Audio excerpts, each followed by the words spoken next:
ये तो आज हम लेकर आए हैं क्लास 10th का फिजिक्स। पहला चैप्टर हम स्टार्ट करने जा रहे हैं। इसका नाम क्या है? प्रकाश का पवर्तन, रिफ्लेक्शन ऑफ लाइट।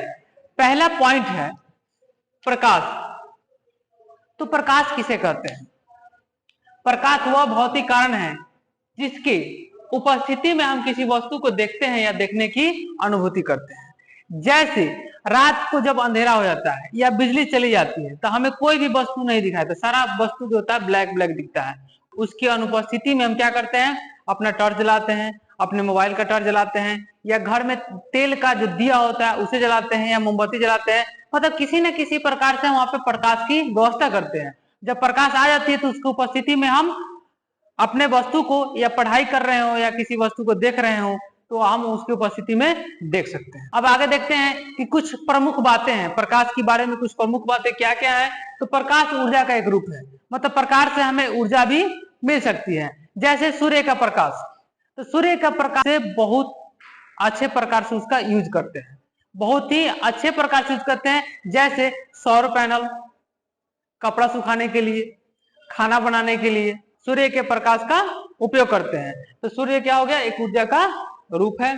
प्रकाश हमेशा सीधी रेखा में गमन करती है।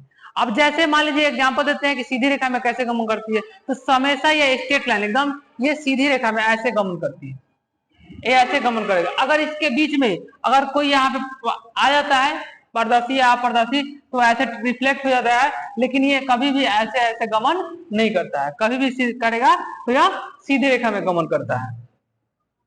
उसका निर्वात में प्रकाश की चाल 3×10⁸ मीटर पर सेकंड होता है। निर्वात मतलब कि खाली जगह में, यानी हवा में प्रकाश की चाल जो होती है उसकी चलने की जो गति होती है वो 3×10⁸ मीटर पर सेकंड होता है।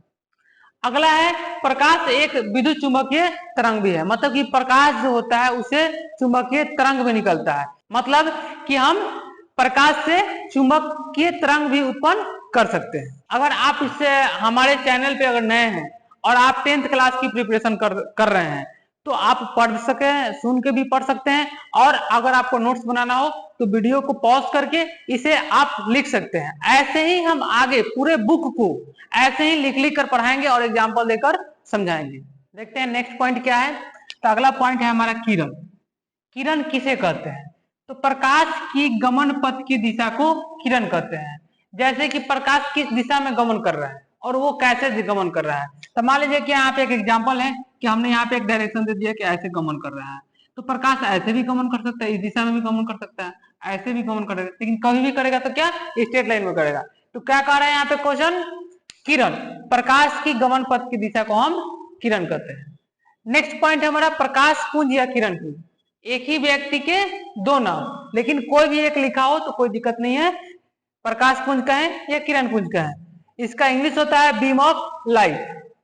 किरणों के समूह को प्रकाश पुंज या हम किरण पुंज कहते हैं। अगला पॉइंट है प्रकाश पुंज या किरण पुंज। इंग्लिश क्या होगा? Beam of light. अब कहेंगे सर किरण प्रकाश पुंज भी लिखे हैं और किरण पुंज भी लिखे हैं, तो प्रकाश पुंज है और किरण पुंज मतलब कि एक ही व्यक्ति के दो नाम। तो इसका डिफिनेशन क्या है? किरणों के समूह को प्रकाश पुंज या किरण पुंज कहते हैं। मतलब किरणों के समूह, जो किरण है इकट्ठा निकलता है। जैसे गाड़ी से हम लोग फोकस मारते हैं तो बहुत सारा किरण जो होता है एक साथ निकलता है, या टॉर्च से जब हम फोकस मारते हैं तो उसमें से बहुत सारा किरण क्या आता है? इकट्ठा निकलता है। तो उसका जो समूह होता है इकट्ठा निकलने का, उसे हम प्रकाश पुंज या किरण पुंज कहते हैं। और ये जो किरण पुंज और प्रकाश पुंज है यह 3 प्रकार का होता है। There are 3 type. यह 3 प्रकार का होता है, जिसमें हम पहला देखते हैं क्या है। पहला कौन सा है? समानांतर किरण पुंज, पैरेलल बीम ऑफ लाइट। जिस किरण पुंज की सभी किरणें समानांतर होती है, यानी वो किरण जो है एकदम समानांतर हो। जैसे देखिए एग्जांपल में एकदम ये ऐसे हो, एकदम आमने सामने हो, एक दूसरे के किरण क्या हो? आमने सामने हो, एक दूसरे पर या ओवरलैप नहीं करे। जैसे ऐसे आ रही किरण, फिर ऐसे चली गई, फिर ऐसे चली गई, तो ये क्या है? ये समानांतर किरण पुंज नहीं है। हमारा समानांतर किरण पुंज कौन सा है? ये वाला है। तो समानांतर किरण पुंज समझ गए। चलते हैं आगे। चलिए तो अगला देखते हैं हम लोग। 2 नंबर है अभिसारी किरण पुंज। तो अभिसारी किरण पुंज हम किसे कहते हैं? ये किस प्रकार का किरण पुंज है? तो जिस किरण पुंज की सभी किरणें एक बिंदु पर मिलती है उसे हम अभिसारी किरण पुंज कहते हैं। जैसे कि बहुत सारे जो प्रकाश है आती हैं और बहुत विभिन्न विभिन्न दिशाओं से आती हैं और एक बिंदु पर जाकर मिल जाती हैं। जैसे हम देखते हैं एग्जाम्पल क्या होगा, जैसे यहाँ पे ये मान लीजिए कि बहुत सारे प्रकाश हैं और इसके हम लोग डायरेक्शन देते हैं, तब ये समझ में आता है कि बहुत सारे जो प्रकाश की किरणें हैं विभिन्न दिशाओं से तो आ रही है, लेकिन कहाँ आ रही है, एक बिंदु पर आकर मिल जा रही है। इसे हम कहेंगे अभिसारी किरण पुंज। अगला पॉइंट है अपसारी किरण पुंज। तो अपसारी किरण पुंज कैसे कहेंगे, किसे कहेंगे, तो इसके जस्ट अपोजिट प्रकाश जिस किरण पुंज की सभी किरणें विभिन्न दिशाओं से एक बिंदु से निकलकर, अपसारी किरण पुंज डाइवर्जेंट बीम ऑफ लाइट, जिस किरण पुंज की सभी किरणें एक बिंदु से निकलकर विभिन्न दिशाओं में फैल जाती है उसे हम कहते हैं अभिसारी किरण पुंज। जैसे देखिए एग्जांपल में कैसे होता है, इसमें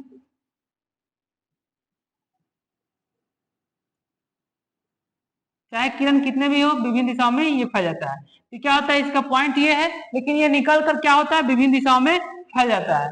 तो इसे हम आसानी से याद रख सकते हैं कि अभिसारी किरण पुंज मतलब कि ये विभिन्न दिशाओं से आकर एक बिंदु पर मिलती है, उसे हम अभिसारी किरण पुंज कहते हैं, और एक बिंदु से निकलकर विभिन्न दिशाओं में फैल जाती है उसे हम अपसारी किरण पुंज कहते हैं। देखते हैं हम लोग अगला पॉइंट क्या है हमारा, प्रदीप्त या आत्मदीप्त। इसका मतलब होता है सेल्फ, इसका इंग्लिश है सेल्फ लुमिनस। वे पदार्थ जो स्वयं प्रकाश उत्सर्जित करते हैं उसे हम प्रदीप्त पदार्थ कहते हैं। मतलब कि वैसा वस्तु जो जिससे अपने आप प्रकाश निकलता है, उसमें किसी अन्य चीज की जरूरत नहीं है। जैसे हमारे पास अगर बल्ब है तो उसमें हमें बैटरी की या बिजली की जरूरत पड़ती है, तो ऐसा नहीं होता, इसमें से स्वयं प्रकाश निकलना चाहिए, उसे हम प्रदीप्त पदार्थ कहते हैं। जैसे सूर्य, ये आपको पता है, सूर्य से अपने आप प्रकाश निकलता है। उसके बाद हो गया तारा, उसके बाद क्या हो जाएगा, जुगनू। इसका नाम आपने सुना होगा जुगनू। जुगनू क्या है, जिसे हम लोग सामान्य भाषा में, देहाती भाषा में कह सकते हैं, जिसे हम लोग भगजुगनी कहते हैं। वो कहीं से लाइट प्रकाश नहीं लेता है, उसे कोई बैटरी की जरूरत नहीं होती है, कोई सूर्य को प्रकाश की जरूरत नहीं होती है। रात में वो गुदली समय जब होता है, शाम के समय में वो चमकता है। ये वो कीड़ा होता है, मक्खी के जैसा वो कीड़ा होता है, और जब चलता है रात में तो खूब अच्छा वो चमकता है, उसका अपना लाइट होता है। अगला पॉइंट है आपका अदीप्त। वे पदार्थ जो प्रकाश उत्सर्जित नहीं करते हैं लेकिन प्रकाश की उपस्थिति में दिखाई देते हैं। प्रकाश तो उत्पन्न नहीं करेंगे, जैसे मान लो कि ये मार्कर है, इससे प्रकाश नहीं निकलेगा, लेकिन ये प्रकाश की उपस्थिति में क्या है, दिख रहा है, उसे हम क्या कहते हैं, अदीप्त पदार्थ कहते हैं। जैसे आप इसमें से कुछ भी लिख सकते हैं, जैसे एग्जाम्पल के तौर पर लिख लीजिए कलम, पत्थर, ईंट इत्यादि। अगला पॉइंट है हमारा प्रकाशीय माध्यम, ऑप्टिकल मीडियम। प्रकाशीय माध्यम का मतलब हुआ कि प्रकाश किस किस माध्यम से होकर गुजरता है, उसे हम ऑप्टिकल प्रकाशीय माध्यम कहते हैं। और प्रकाशीय माध्यम क्या है, तो वह क्षेत्र जिससे होकर प्रकाश एक मिनट जिससे होकर प्रकाश वस्तु से निकल, हाँ, वह क्षेत्र जिससे होकर प्रकाश वस्तु से निकलकर हमारी आंखों तक पहुंचती है, प्रकाशीय माध्यम कहलाती है। तो आप भी सोच सकते हैं कौन कौन सा प्रकाशीय माध्यम हो सकता है। तो सबसे पहले तो हो जाएगा हवा, उसका बाद हो जाएगा जल, उसका बाद हो जाएगा कांच, उसका बाद क्या हो जाएगा, हवा हो गया, जल हो गया, कांच हो गया, फिर उसके बाद ऊर्जा हो जाएगा। एग्जाम्पल क्या है, जैसे में हो जाएगा हवा, जल और कांच। हम हवा के माध्यम से भी प्रकाश आता है, जल के माध्यम से भी गमन कर सकता है, और यह कांच के माध्यम से भी ये गमन कर सकता है। आप लोग रिमाइंड करने के लिए अपने किताब में, नोटबुक में इसे नोट कर सकते हैं। डिफिनेशन जो है ये अपने भाषा में लिखा गया है। आप वीडियो को पॉज करके आप इस डिफिनेशन को लिख सकते हैं। चलिए हम देखते हैं हम अगला पॉइंट हमारा इस चैप्टर के अगले पॉइंट को क्या है। प्रकृति के अनुसार, अभी हमने पढ़ा था माध्यम, उसी माध्यम में देखते हैं कि प्रकृति के अनुसार प्रकाशीय माध्यम जो होता है वो दो प्रकार का होता है। कौन कौन सा होता है, पहला है समांगी, होमोजेनियस, समांगी माध्यम के प्रत्येक भाग के गुण और बनावट क्या होते हैं, समान होते हैं।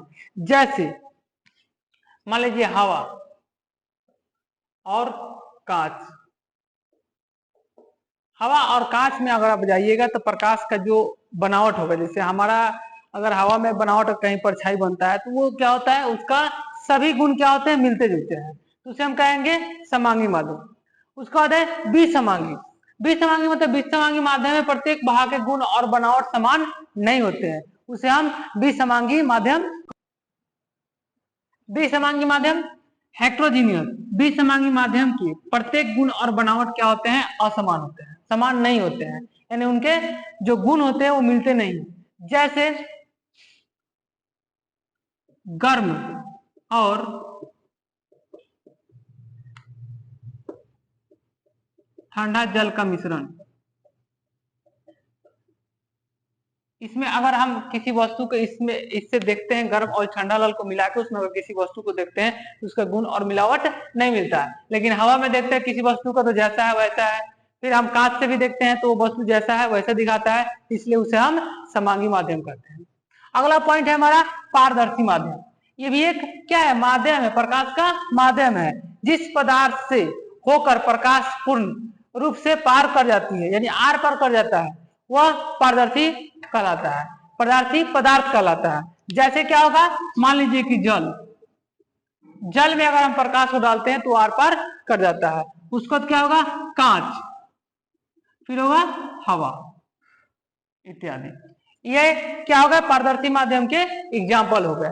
उसके बाद अगला है अपारदर्शी।